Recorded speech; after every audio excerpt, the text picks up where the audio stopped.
Yes, Huzur, my question is about the unfortunate situation in Sierra Leone. Does the Western world, do you think, and the developed countries owe an obligation to help and to interfere at times like this, even though it's an internal matter? You see, the developed countries are not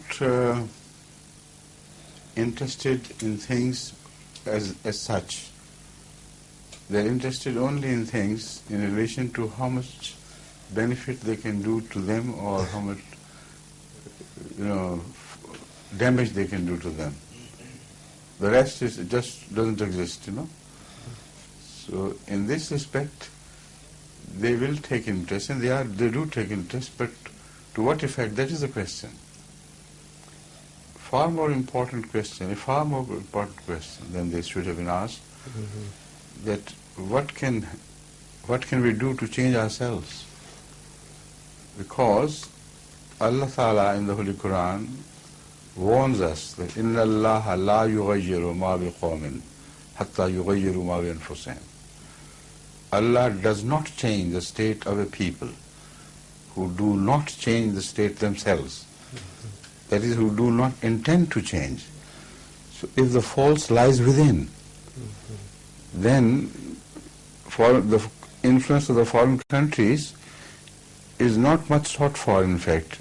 It could go against you. It all depends on their interest, not on your interest. And what is happening is already happening because of some foreign countries' influence in your affairs. Why have you forgotten that? Israel, when it was told off from the contract, giving them full monopoly and command over the diamond producing areas, and also handing them over the charge of the borders and tariffs, etc. That was the most suicidal mistake that was ever committed by the government of Sierra Leone. And then at the common protest of the people against it, suddenly, without going into the justification of that cancellation of that contract, they just tore it away and said, "Oh, run away, go back." So all that happened afterwards was an aftermath of that. And Israel, is very vindictive. They will never let things go without punishment.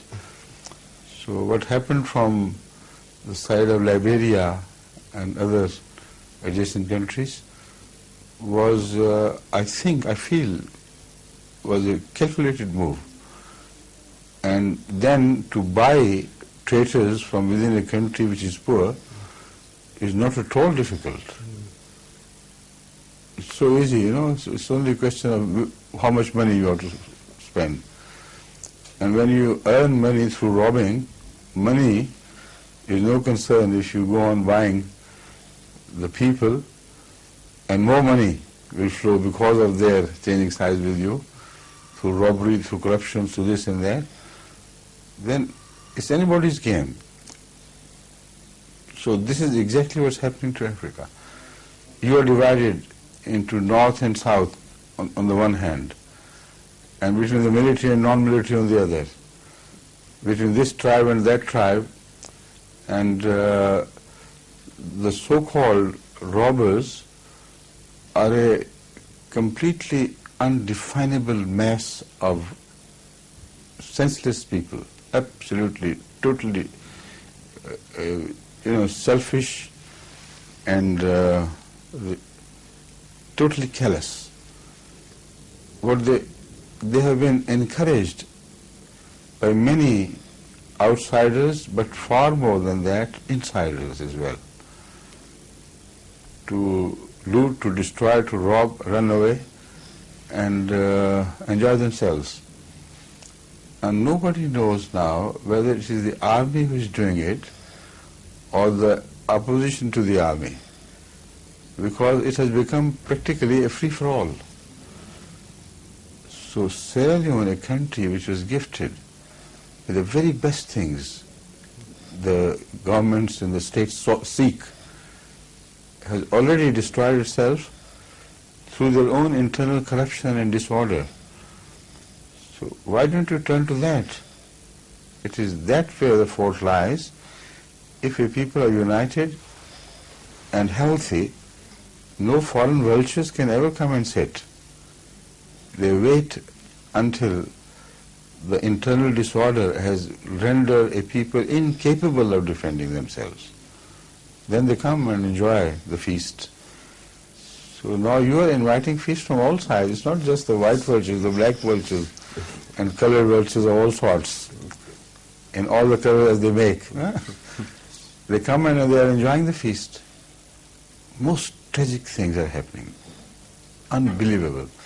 We have been trying, of course, without losing heart, without losing faith, at every level. European level, British level, this level, that level. And we have found some friends who we know have good intentions, although they also represent British political unit, or engine. But they are people and people different from each other. Some are very honest and they never bargain on principles. So with the grace of Allah, some of them who are particularly appointed by the British to go into the Syrian affairs and report and advise them as to what best policy should be made, they are in touch with us and we are in touch with them. But only recently, I think it was yesterday, I received a very detailed report from some of our friends telling us of the intricacies of the problem.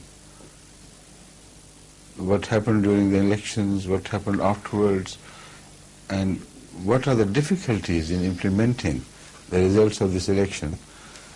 And even though these governments which are involved are involved not only singly but with the consensus of other European community as well.